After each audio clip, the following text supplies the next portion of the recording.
pensez-vous du concept du binôme PDG-DRH pour le développement économique de l'entreprise ? Le concept PDG-RH devient de plus en plus essentiel dans des sociétés telles que les nôtres, fondamentalement orientées vers le service, où l'humain est très important.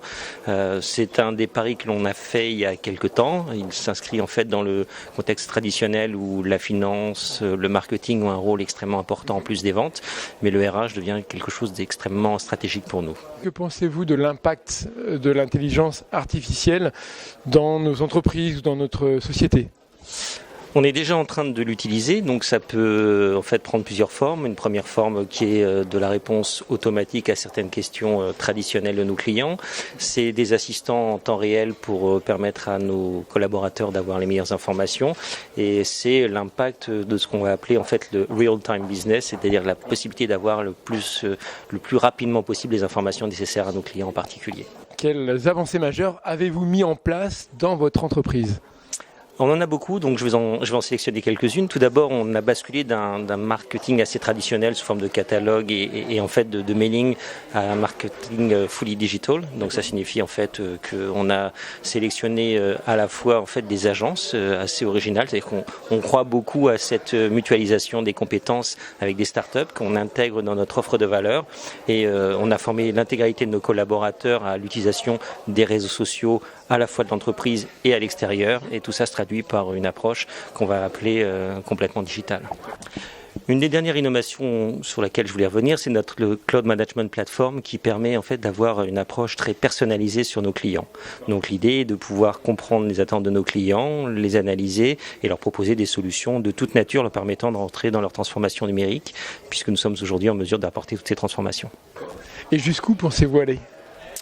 L'humain est toujours très important, pour revenir à votre première question. Donc, en fait, plus on permettra à chacun d'offrir le meilleur de lui-même par l'intermédiaire de toutes les technologies qu'on a évoquées, plus on pourra avancer. La limite n'existe pas, en fait. Elle n'existe pas au niveau territorial. C'est-à-dire que maintenant, on est capable de créer des conférences avec tout type d'outils, avec des personnes qui sont basées dans le monde entier.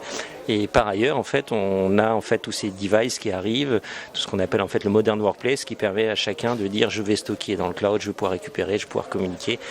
Donc on est vraiment à une première étape. Et je ne voudrais pas oublier ce qu'on appelle maintenant l'internet des choses et non pas l'internet des objets, comme on dit souvent en français, qui fait que en plus on a en fait des unités qui vont nous aider, des unités étant pourquoi pas des murs qui peuvent nous aider à travailler différemment. Donc on commence simplement et ça va être passionnant. Dans le cadre de la transformation digitale des entreprises, quelle est votre vision ? La vision, on essaie de l'accompagner puisque c'est l'objet de notre entreprise. Notre vision, c'est que pour que les directions des systèmes d'information, que les directions stratégiques puissent arriver à leurs projets, à leurs objectifs, on va être de plus en plus amené à avoir en fait des experts. Donc vous allez avoir des sociétés de conseil qui vont dire voilà ce qu'il faudrait faire d'un point de vue macro. Notre offre de valeur consiste à dire on va faire en sorte que cette vision stratégique se transforme en réalité concrète. Et ce que l'on fait en interne, on le propose à nos clients, quel que soit le secteur de marché, de l'énergie, du retail, du luxe, quel que soit en fait le secteur encore une fois. Et quel va être le rôle du DRH dans cette transformation, selon vous ?